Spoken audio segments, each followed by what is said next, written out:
Bonjour et bienvenue dans ce nouveau rendez-vous de Fenêtre Sûre qui nous emmène aujourd'hui dans le Tarn, l'Aveyron et le Lot. Des paysages magnifiques, des villages chargés de toute l'histoire du Sud-Ouest, des œuvres architecturales. Vous allez voir que ces trois départements offrent tous des sites exceptionnels.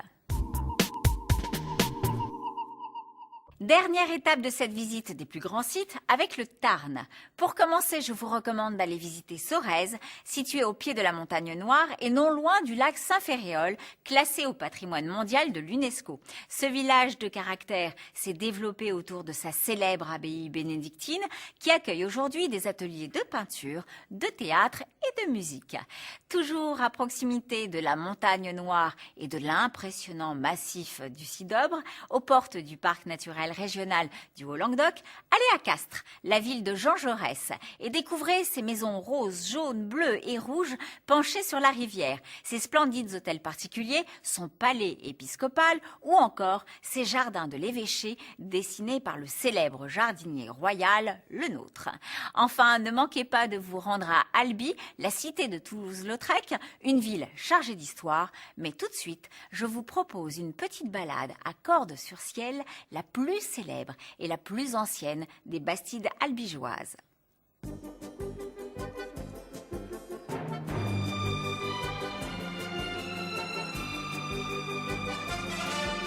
Cordes se trouve au nord du Tarn. Nous sommes à 25 km environ de la ville d'Albi. Pour situer Cordes dans l'histoire, il faut peut-être rappeler la fameuse croisade des Albigeois. Cette guerre qui sera une guerre religieuse d'abord, opposant les catholiques et les cathares, et qui deviendra très vite une guerre politique. On va dire que Cordes naîtra peu après cette croisade des Albigeois, cette guerre, à un moment où le comte de Toulouse doit reconstruire son territoire. Nous sommes en 1218 lorsque s'achève la croisade des Albigeois et lorsque le comte de Toulouse entreprend la reconstruction du Languedoc. Cette reconstruction passera par la fondation de villes nouvelles, des villes qui auront une vocation, celle du commerce. Ces villes, nous les nommerons les fameuses bastides. Cordes sera l'une de ces premières bastides fondées en 1222.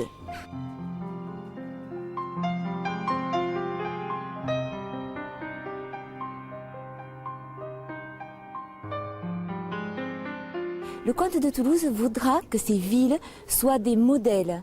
Donc Cordoue, Cordoba en Espagne sera le modèle de Cordoa, plus tard en français Cordes. Et aujourd'hui, Cordes-sur-Ciel. Depuis 1993, car à ce moment-là, la commune souhaitera rendre hommage à un ensemble d'artistes, d'artisans d'art, qui, peu après la Seconde Guerre mondiale, auront contribué au réveil de cette cité, mais sous le signe de l'art.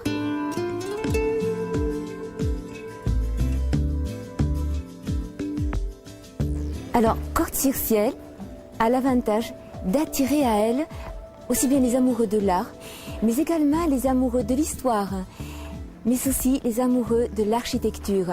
Alors, le gothique est visible sur les façades de ces somptueuses demeures, des demeures qui ont appartenu à des marchands et non pas à des seigneurs.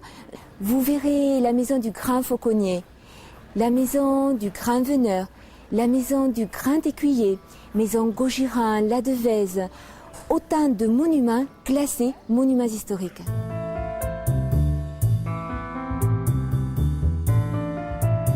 En architecture, vous avez également les portes fortifiées, qui sont de magnifiques exemples d'architecture militaire de l'époque, XIIIe siècle. Vous avez le musée d'art moderne, alors là on passe à autre chose, les amoureux de l'art, musée d'art moderne et contemporain. Mais également, il faut observer l'église Saint-Michel avec son fameux clocher-tour, autant de trésors cachés dans cette cité médiévale.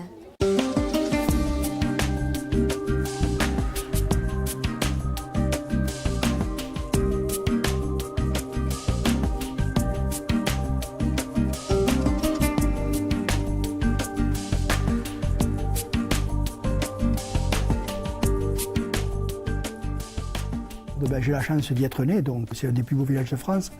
Ben, vous pourrez très bien me croire, au Moyen-Âge, je veux dire, il y a des endroits encore qui sont vraiment sauvegardés. Bon, il y a la halle, il y a l'église, il y a les rues, il y a les maisons. C'est vraiment un site exceptionnel.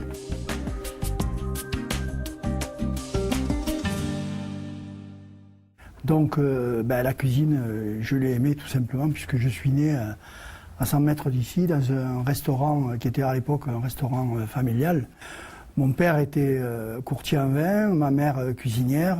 C'était un restaurant d'ouvriers, mais les gens qui venaient là mangeaient la soupe, mangeaient des plats très traditionnels. Déjà, elle était attachée aux traditions. Et c'est après... Quand mes parents ont vu que j'étais passionné par ce métier, j'avais la chance d'avoir à 25 km un monsieur qui s'appelait Maurice Luffaut, qui était un très très bon saucier, qui était un grand chef. Et pendant l'été, au lieu d'aller m'amuser, j'allais passer 2 mois chez lui. Et là, j'ai appris des choses plus élaborées, une cuisine plus sophistiquée, mais une cuisine toujours très traditionnelle. C'est peut-être ce qui m'a imprégné de ce goût d'avoir des produits de qualité et en même temps des produits basiques, des produits locaux, et de respecter ces produits et que le client retrouve la vérité des produits dans son assiette.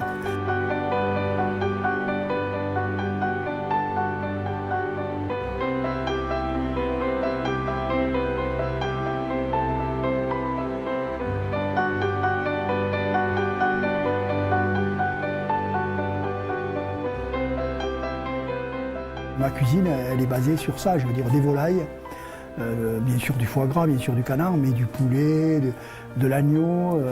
Et puis quand on s'installe dans une maison comme ça, éloignée de tout, parce que Cordes à l'époque n'était pas très connu, il fallait essayer de créer des spécialités, ou tout au moins de mettre en avant des spécialités originales. Et c'est pour ça que j'ai fait le canard la Pérade. Le canard la Pérade qui est un canard désossé, farci avec du foie gras, servi à une sauce avec des cèpes secs. La grésine est à côté, il y a des cèpes secs. Et puis j'ai fait aussi utiliser beaucoup les riz de veau, qui demandent une préparation longue, une préparation culinaire qui est assez élaborée, mais sans être des plats très très très sophistiqués, mais qui sont quand même cuisinés. Voilà, après il y a le cassoulet, il y a le gras double à la liégeoise. On essaye de faire des choses originales pour tomber à l'époque des responchus. On a fait par exemple la terrine de foie gras au responchus, on fait des riz d'agneau sautés au responchus, le responchus, c'est une plante qui pousse dans les buissons, dans les haies, et c'est un genre d'une liane qui pousse le long des buissons et que nous on ramasse. Il y en a un peu partout en France, mais il se trouve que c'est dans le Tarn où on les mange le plus. Cette cuisine, elle est basée sur... C'est vraiment du développement durable. On utilise ce qui nous entoure. Ça ne vient pas de Taïwan ou de Tamanrasset, ça vient du Tarn et d'à côté de nous. Et ça, c'est le respect, je crois, de tout ce qui est traditionnel.